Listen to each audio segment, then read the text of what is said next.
From Nordic Institute and the Sault Ste. Marie Innovation Centre's Rural Agri-Innovation Network, we are committed to promoting resilient Northern Ontario communities.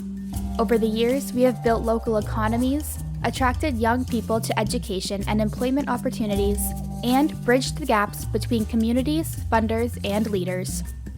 Now we are partnering to bring you a brand new podcast series, the Packsack Project. If you have ever packed for a trail hike, you may have thought, did I really need to pack this expensive camera gear? What is essential to this trip? The Packsack Project is all about exploring the essential relationships, attitudes, and mindsets that Northern communities need as we adapt to change and challenges. Without further ado, let me introduce you to today's host, David Thompson. Just before the lockdown, I was at the Restaurants Canada show, which is the largest Canadian food service trade show. Being there surrounded by chefs, companies, the news about COVID was the furthest thing from our minds, and who knew that for the next 3 months we'd be in lockdown. In this episode, we want to kick off hearing from different entrepreneurs and leaders about how they spent their time in lockdown in 2020. In today's episode, I'm speaking to Jessica West, who is the owner of Trésor Kombucha from Timmins. And Jessica will share how her business started and then thrived over the last few years. We'll speak about how kombucha helped her heal from a traumatic brain injury and start a new social enterprise. Thanks, Jess, very much for speaking with us today about your business. Thank you so much for having me. Now, Jess, for those of us who have no idea, what is kombucha and how did you get interested in it? For sure. So kombucha is an ancient fermented tea that dates back like 2,000 years ago.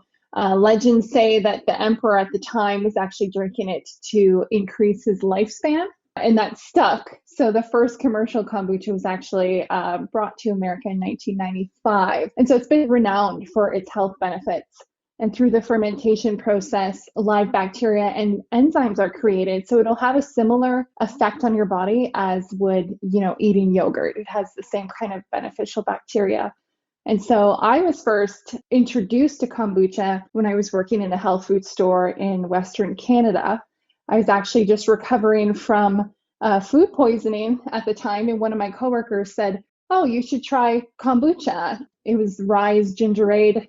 And they said, it tastes like a natural ginger ale, is what they said. So I was like, oh, okay, might as well. And from that first sip, I was hooked. It helped my stomach, and I really enjoyed the taste. So kombucha quickly became, a staple in my diet, and I couldn't get enough of it at that point.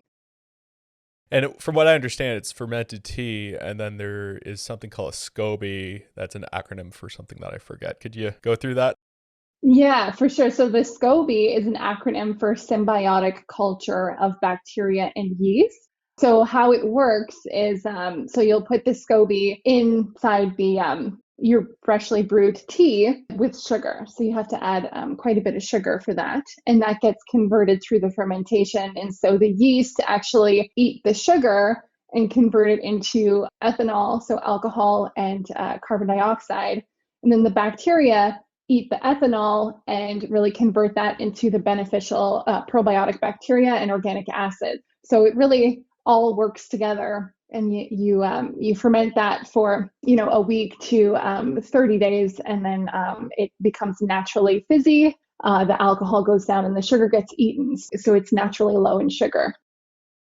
Okay, gotcha. So I understand just from your bio on your website that you had an experience being in a car accident in 2015. And you mentioned there that the kombucha was kind of part of your recovery. Could you just take us through that? Yeah, so in 2015, I had just returned home from Western Canada. I had moved back to Timmins. And about a week and a half later, I was involved in a motor vehicle accident that left me with a traumatic brain injury and several fractures. That, it was a 3-year recovery from that. And I spent, a month and a half in the hospital. But early on, I feel like just what the doctors expected. So I wasn't expected to survive the first 3 days, and then I had. And there was just a lot of limitations placed upon me, and just kind of things that I may not be able to do. And I ended up recovering really well. And so early on, I started looking at my diet, which was primarily, it was plant-based. I was following a vegan diet and a raw diet as well.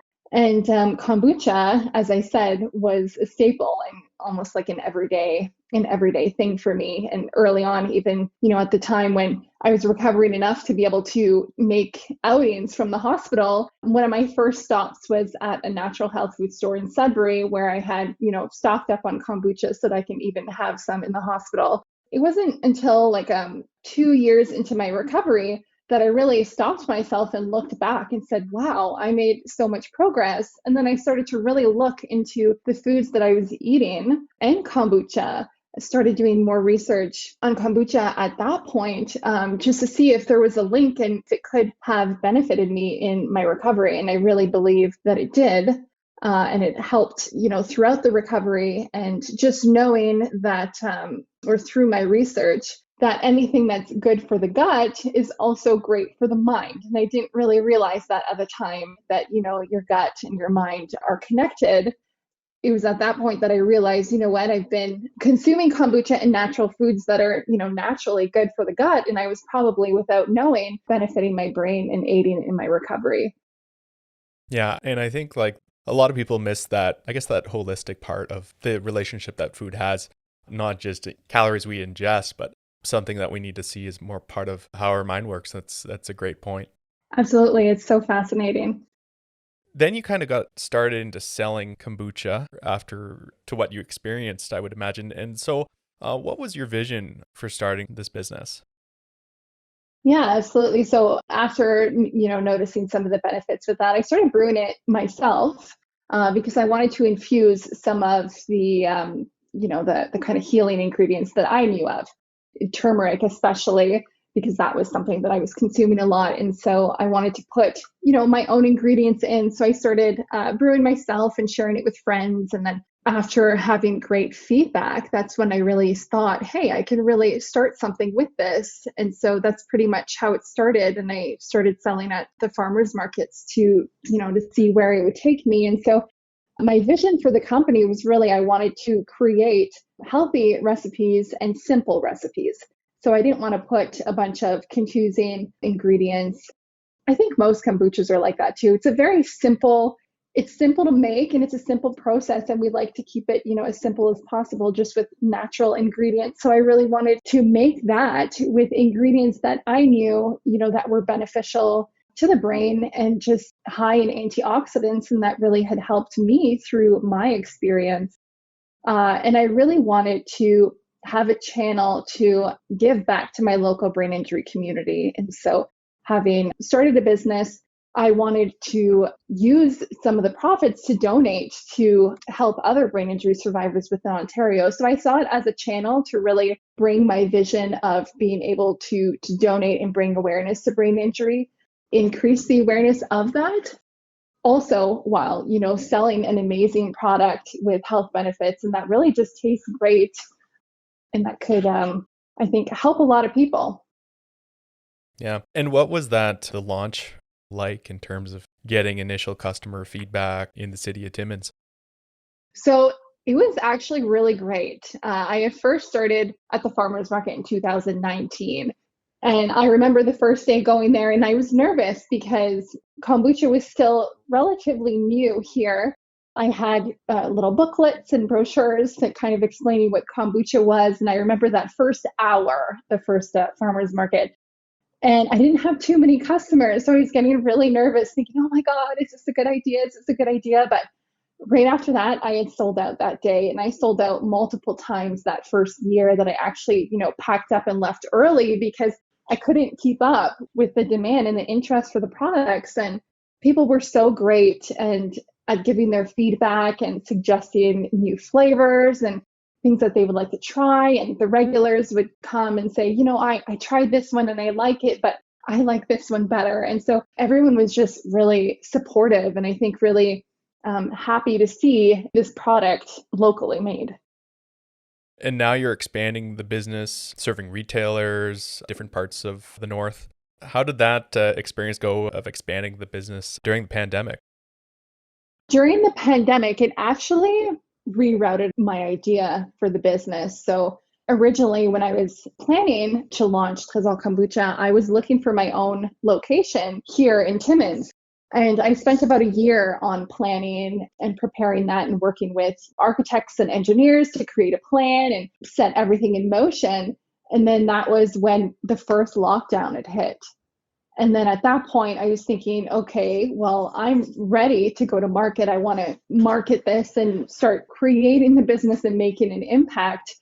And I didn't know at that point whether I was going to be able to proceed with building if the lockdowns were going to restrict some of the construction. And then even for materials, there was a short supply of that. So it was that point that I decided to actually partner with a co-packer. And so that kind of took me into a different route. But doing that just allowed me to be able to expand quicker to market and then be able to really test the market in terms of retailing in stores and to see what consumer feedback in retail stores were, with other kombucha brands on the store shelves too, to really good feedback, good consumer feedback. And then another challenge that the pandemic had brought in scaling is the short supply of certain ingredients. We weren't really able to launch with all the products that we would have wanted because there was limited supply. And I think that's with the pandemic, but also with the year that we had. I know in Northern Ontario, anyways, we had I think a frost in June, which had really damaged a lot of the crops. And so some of the fruits and herbs that I would put in my kombucha were really short supply. So that kind of, halted plans for new flavor development. Those are the challenges that I faced. But being able to launch the two flavors and get in the stores, I still experience a lot of success in expanding the business. And particularly in the North, I feel like, we're where it's a small community and we all just really want to help each other out. So in that sense, being able to, expand in Timmins, we're in 15 stores and we're branching out into Kapuskasing and Manitouwadge. So that has been really welcoming and really, I'm not going to say easy, but, it was simpler to grow than I had expected, given all the challenges to actually get the business off the ground. Yeah. So in Northern Ontario, your market is Timmins and the surrounding areas. You mentioned geography might be a factor to expand it further, but what are some of the other ways that the North is a great place or maybe a not so great place for starting a beverage business like you have? I think the great place, we have amazing opportunities here in the North, just in terms of a grant opportunity funding, government grants. I think being in the North, we have a lot more opportunity here to start a business than some people may have down south. And there's also that community feel of other business owners just always wanting to lend a helping hand and really help people grow and, share their knowledge and connections with everyone because they really want to see more business brought to the North and they want to see everybody succeed. I would say one of the biggest challenges with being in the North is the shipping. Shipping is expensive and it's also hard to come by. And so now that I'm looking at expanding in different areas, shipping is one of the main kind of bottlenecks that come up with that. And so that would be the hardest part.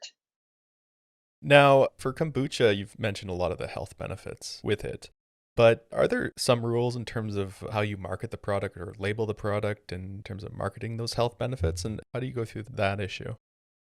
There is, yeah. So first and foremost, kombucha is really just a refreshing beverage. It has supposed health benefits, as in, many people experience the health benefits. I, for one, have experienced health benefits, but that's just personal experience. Like right now, there isn't any real scientific studies of the benefits of kombucha. There is about probiotics, which kombucha is said to have some, the organic acids, but not the entire product kombucha. So there's still a long way to go in terms of that. I like to mention some of the health benefits, but I make sure that, when I say that, I reference some of the studies. I say research suggests. I never actually make real claims to say it will help you. So it's really just a refreshing beverage that can make you feel good. But if ever anybody actually wants to cure or heal something, it's always recommended to speak to their healthcare professional because it's a beverage, not a health product. Now, you mentioned the government grants that were out there. Has there been any other people or organizations that have been really vital to your success to get this off the ground? Yeah, well, I mean, it is still part of the government, but the Timmins Economic Development Corporation here in Timmins has really helped connect and access opportunities to really write your business plan and access other grant opportunities. And there's also Link North here, and they provide workshops to really develop or find out who your target market is, really establish your finances and develop that business model. So that was really invaluable. And then some of the organizations, I partnered with a local business here in town to be able to warehouse my kombucha. So that partnership is absolutely vital to the company. There's also, my early on customers that were with me right from the beginning, right from the idea of kombucha and starting to work on the business plans. I had about 4 retailers that were ready and willing right away to take on my product. And so that was really great and just, encouraging to keep moving forward when things got tough. No, that's great. And we'll certainly share some of the resources there in the show notes. So in the future, where are you hoping to take the business next? So I'm really hoping to just be able to scale the business as much as I can right now. So we're looking at different areas, partnering with some distributors to hopefully reach, the southern markets of Ontario. And then if we can expand even further to go into different provinces, the sky is the limit. I would really love to see this expand. And really, I'm hoping to really create an impact in terms of our donation to brain injury and just creating awareness of brain injury and mental health. I think this time is, mental health is really at the forefront right now. And so I just feel like there's a lot of opportunity. I'm really excited to be able to share and educate and really bring value to people. Yeah, absolutely. And the platform that you have in the story is a great way to raise that awareness. So that's great. So just, I guess, in closing, for if we had other entrepreneurs listening to your story who are trying to start a food or beverage business, what would be your advice for them just starting out? Just would really to network. I think network is key. And that's something that I did early on too with some of the Link North and TDC events, but networking with other local business owners so they can give you ideas and give you connections. I'd also reach out to the Ministry of Agriculture and Food and Rural Affairs to see, what kind of workshops you could attend with them, what kind of contacts they can get you in contact with, just so you can really have a well-rounded community of support to help you start out. That's great advice. And certainly for those listening, you can sign up to the Rural Agri Innovation Network's newsletter as well to get information about events like this. And thank you, Jess, for speaking with us today. And I wish you all the best in where your journey will go next. Thank you so much for having me here. It was fun. So join us again where we'll be speaking with other Northern entrepreneurs and organizations. We'd love to hear what you think about today's episode. We're on Facebook and Instagram at the Packsack Project, and you can also find us on Twitter at the Packsack Pod.